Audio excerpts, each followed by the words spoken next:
Durant toute l'année, au fil de la nouvelle, vous avez eu le réflexe LCN. Pour la nouvelle année, vous pouvez compter sur LCN, le témoin privilégié de votre monde. Chaque jour, chaque instant.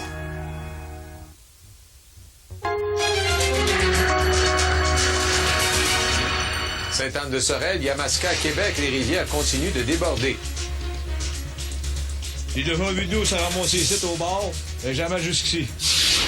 1 milliard du fédéral pour les secteurs forestiers, manufacturiers, provinces et syndicats indignés. Je pense que le gouvernement fédéral doit en faire plus, donc, et doit le faire immédiatement. La ministre des Communications accuse Radio-Canada d'être en partie responsable des déboires de TQS. Je pense que si TQS meurt, on va trouver une balle de Radio-Canada près du cœur. Santé Canada interdit les dons d'organes de personnes ayant eu des relations homosexuelles. Plus de milliers de personnes sont en attente de transplantation au Québec. Je pense pas que c'est une solution qui serait positive pour la cause. Le Canadien demeure imbattable contre les Bruins, une autre victoire à Boston.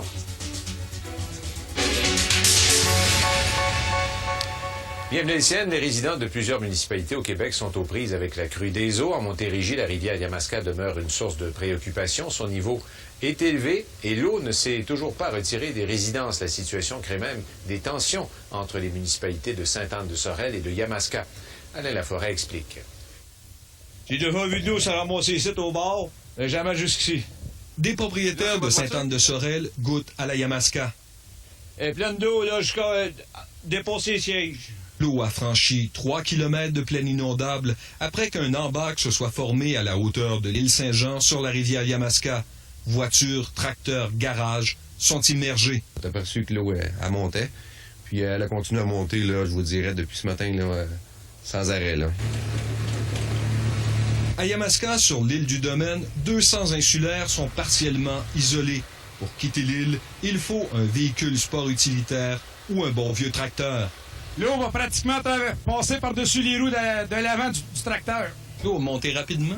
Tout d'un coup, rapidement. En dedans de 2 heures, c'était déjà rendu ici.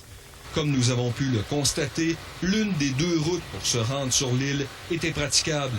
L'eau a causé pas mal de dégâts aux roulottes sur ce terrain de camping. On était peut-être 10 ans en ligne qui passaient à l'érosion, on n'a jamais vu de trop.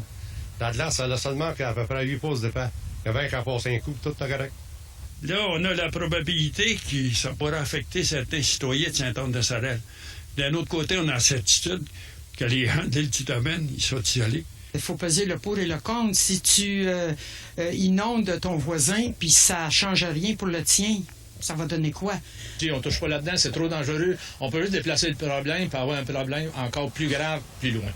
Fait que, non, c'est pas... non, moi, je vois pas même que j'aurais voulu les forcer, c'est eux autres qui avaient le dernier mot. En après-midi jeudi, 2 aéroglisseurs ont cassé le couvert de glace à l'embouchure de la rivière Yamaska dans l'espoir que l'eau se retire de Sainte-Anne-de-Sorel et libère les insulaires de l'île du Domaine.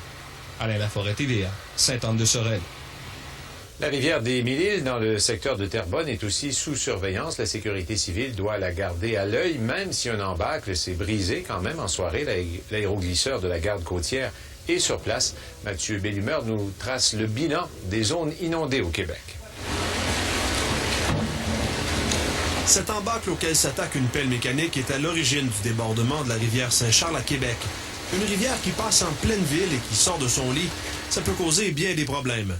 Heureusement, grâce à une intervention rapide, les dégâts sont limités jusqu'ici et le niveau de l'eau devrait maintenant redescendre. Notre travail n'est pas terminé. On va garder la rivière et le secteur ici sous surveillance toute la nuit pour s'assurer qu'il ne se formera pas d'autres embâcles. Toujours dans la région de Québec, à l'île Enchanteresse, on constate aujourd'hui les dégâts. La rivière Montmorency a inondé plusieurs résidences. Même si les eaux de cette rivière sont plus calmes, elles demeurent sous surveillance. Il y a encore une immense couche de glace sur le cours d'eau. En Montérégie, on constate l'ampleur des dégâts sur la rivière l'Acadie du Haut-des-Airs. Une toute petite rivière qui, une fois sortie de son lit, a inondé bien des maisons de Carignan. En raison d'embâcles importants, cette rivière a débordé, rendant certaines routes impraticables. Pas loin de là, la situation rentre doucement à la normale à l'île Goyer. Des résidents ont craint que ce petit pont soit inondé. C'est le seul pont reliant l'île à la terre ferme. Le niveau de l'eau avait de quoi inquiéter. En après-midi, la pelle mécanique amphibie a réussi à briser la glace et à faire en sorte que la situation soit moins critique. N'empêche, sur l'île, les dommages sont assez importants. Plusieurs maisons, là aussi, ont été inondées. Bon, on attend le résultat, si on peut rentrer chez nous ou pas.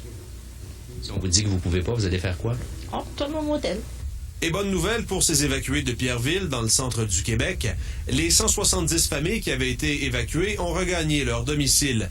Là aussi, la situation revient tranquillement à la normale. Mais les autorités gardent un œil sur la rivière Saint-François. Il pourrait y avoir d'autres évacuations. Bref, un peu partout au Québec, bien des rivières se calment. Mais comme la nature est souvent changeante, les autorités continuent leur surveillance. La situation peut se modifier rapidement.